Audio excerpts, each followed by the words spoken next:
नाज़रीन खैर मकदम है आपका फोर्थ व्यू में। मैं हूँ वाहिद नसीम। मेरे ख्याल से 8 बज रहे हैं। देखिए, मैं दो बड़ी खबर लेकर आपके साथ हाजिर हूँ। दो बड़ी खबर हमारी सीमाओं से मुतालिक है, हमारे पड़ोसी देशों से मुतालिक है। एक खबर ये है कि पाकिस्तान ने अपनी सेनाओं को डिप्लॉय करना शुरू किया है, जो काफी बड़ी तादाद में है। और दूसरी माफ कीजिएगा, दूसरी बड़ी खबर है कि चीन का ग्लोबल टाइम अखबार, जो सरकारी अखबार है, वो क्या लिखता है और उसके अर्थ क्या है, उसका मकसद क्या है। तो सबसे पहले हम पाकिस्तान की तरफ से एक खबर लेते हैं।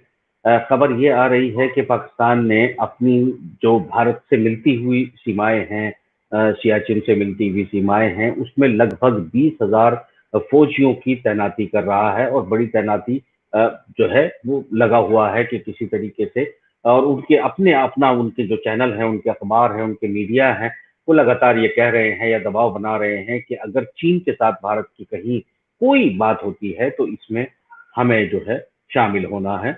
और पाकिस्तान उसमें शामिल होने की तैयारी का एक भारत पर मानसिक दबाव बनाने की कोशिश कर रहा है कि आज जो है वो अपनी फौजों को 20,000 से ज्यादा फौजी और अपनी आर्टिलरी, अपनी वेपन्स को जो है डिप्लॉय कर रहा है। अब हम आते हैं एक अगली खबर की ओर, जो हम ग्लोबल टाइम अखबार की खबर से लेते हैं और उसके मायने भी समझने की कोशिश करते हैं। वापस पाकिस्तान वाली खबर पर भी लौटेंगे। तो गुस्ताखी माफ। नाज़रीन, मुद्दा ये है कि ग्लोबल टाइम जो लिख रहा है, मैं आपको पढ़कर सुनाता हूं, फिर हम उसके मकसद पर बात करेंगे। ग्लोबल टाइम कहता है कि भारत ने चीनी ऐप पर प्रतिबंध लगाते हुए कहा है कि वे भारत की संप्रभुता, अखंडता, भारत की रक्षा, राष्ट्र की सुरक्षा, सार्वजनिक व्यवस्थाओं के लिए अ, जरूरी था और ये कदम भारत द्वारा उठाया गया। ये अखबार जो है तंजिया लहजे में जो है वो लिख रहा है।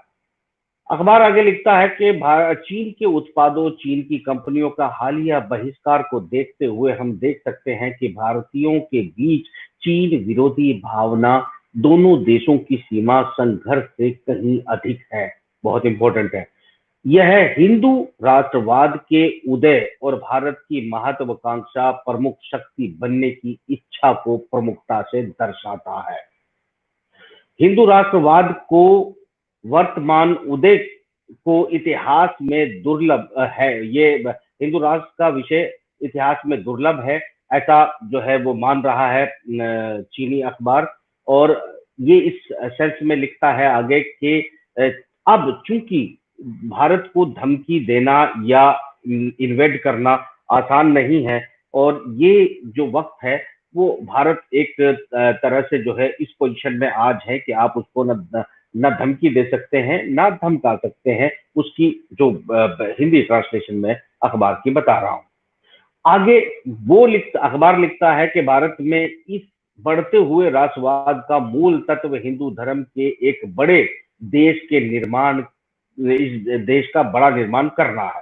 भारतीयों का मानना है कि इस लक्ष्य को हासिल करने से पहले उन्हें चीन पर जीत हासिल करनी होगी। अखबार एक ये ओपिनियन लिख रहा है कि भारतीयों का ऐसा मानना है कि चीन पर भारत को जीत हासिल करनी होगी। अखबार आगे लिखता है कि धर्मनिरपेक्ष बहुल भारतीय समाज को हिंदू धर्म प्रभुत्व में बदला जा रहा है। देश में महान मतभेदों के बावजूद सत्तारूढ़ भारतीय जनता पार्टी इस परिवर्तन को आगे बढ़ा रही है। उदाहरण के लिए कुछ हिंदुओं का मानना है कि उन्हें मुसलमानों के साथ विरोधाभास का लाभ उठाना चाहिए और चीन विरोधी लोगों को एकजुट करने के लिए प्रयासरत रहना चाहिए। इसके अलावा भारतीय प्रधानमंत्री ने यहाँ अखबार लिखता है कि भारतीय प्रधानमंत्री नरेंद्र मोदी ने 2024 तक भारत को 5 ट्रिलियन जीडीपी बनाने का लक्ष्य तय किया है। यह भारत को विश्व की तीसरी सबसे बड़ी अर्थव्यवस्था बना देगा। जो बड़े हिंदू राष्ट्रवाद के लिए एक ठोस आर्थिक नींव रखेगा। अखबार ये भी लिखता है कि भारत में लोग हिंदू पौराणिक कथाओं में गहरा विश्वास करते हैं।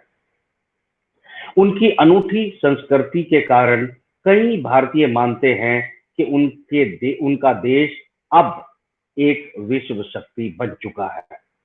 कई भारतीय तो ये भी मानते हैं कि पूरा हिंद महासागर भारत का ही है।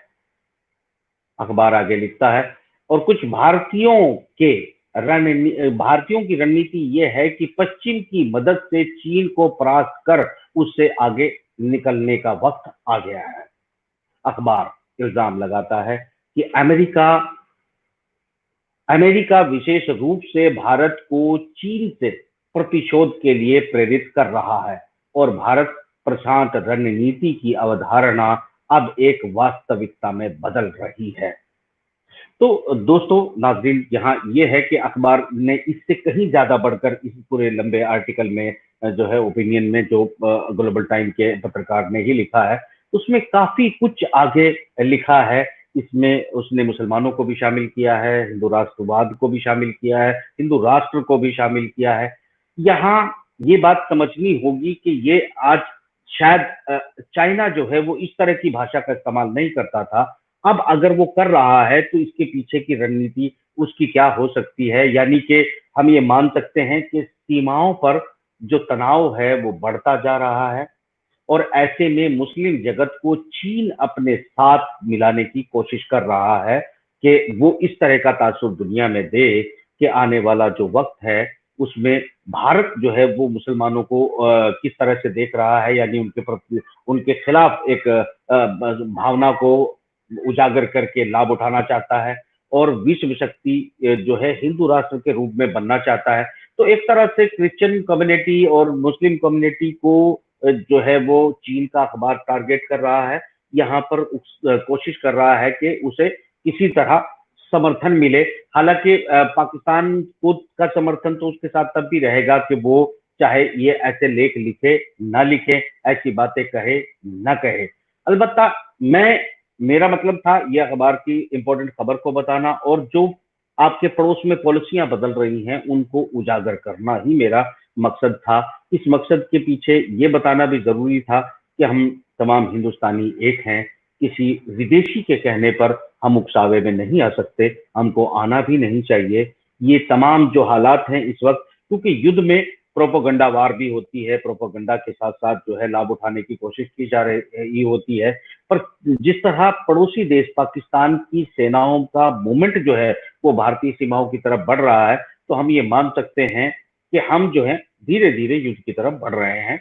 अब वो कब और कितनी देर होती है इसमें हमें देखना पड़ेगा। इसमें इंपॉर्टेंट आप ये भी समझ लीजिए कि चीन का अखबार ये तासुर देने की कोशिश कर रहा है कि हम जो प्रशांत महासागर में जिस फ्रीडम कॉरिडोर की हम बात करते आए हैं, चर्चा करते आए हैं, उसमें अमेरिका पर इल्जाम लगाता है कि भारत इस्तेमाल करना चाहता है। इसी लेख में अलबत्ता चाइना ने ये भी लिखा है, जो ग्लोबल टाइम पर आप भी जाकर पढ़ के देख सकते हैं। वो काफी लंबा आर्टिकल है जिसमें वो ये कहने की कोशिश कर रहा है कि जापान, ऑस्ट्रेलिया, अमेरिका और भारत मिलकर जो है वो साउथ चाइना सी में गेम प्ले करें और चीन पर जो है वो अपना प्रभुत्व हासिल करें, ऐसा भारतीयों के कुछ बड़े हिस्से का, बड़े तबके का मानना है।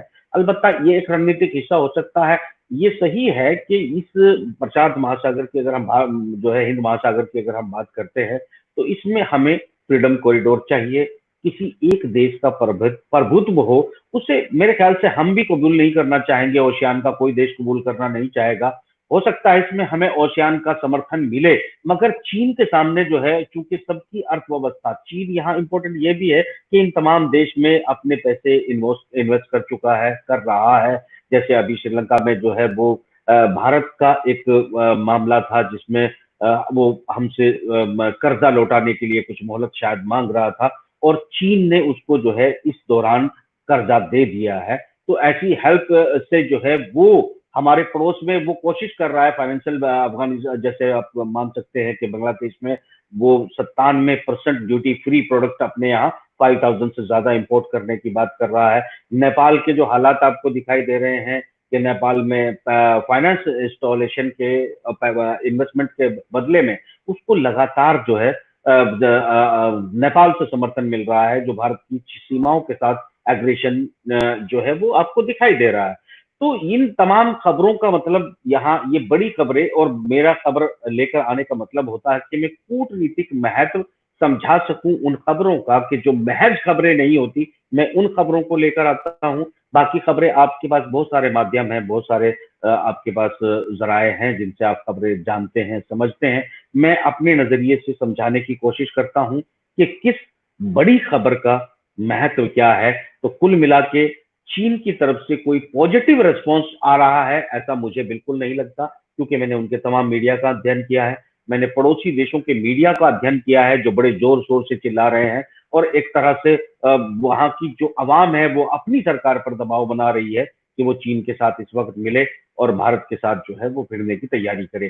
तो ये सूरत हाल जो है फिलहाल ताजा तरीन है। मैं अगली कोई बड़ी खबर या मूवमेंट को लेकर कल फिर आपके साथ हाजिर होऊंगा। और आज याद रखिएगा 9 बजे मेरे साथ होंगे प्रमोद पहावा, और कोशिश करूंगा कि सीपी राय साहब हमारे साथ हों, तो हम बात करेंगे कूटनीति, रणनीति और इस वक्त देश की नीतियों पर। हम आज, चूंकि मेरा मुबाहिसा नहीं होता है, बुधवार को छुट्टी होती है, तो बुधवार को हम 9 बजे कोशिश करेंगे, हर बुधवार को 9 बजे लाइव आए और एक प्रोग्राम जो है डिबेट प्रोग्राम तर्क वितर्क करके आप लोगों के लिए कुछ अच्छा कंटेंट दें। तो फिलहाल प्रोग्राम में मुझे दीजिए इजाजत, और अगले प्रोग्राम का कीजिए इंतजार। खुदा हाफिज।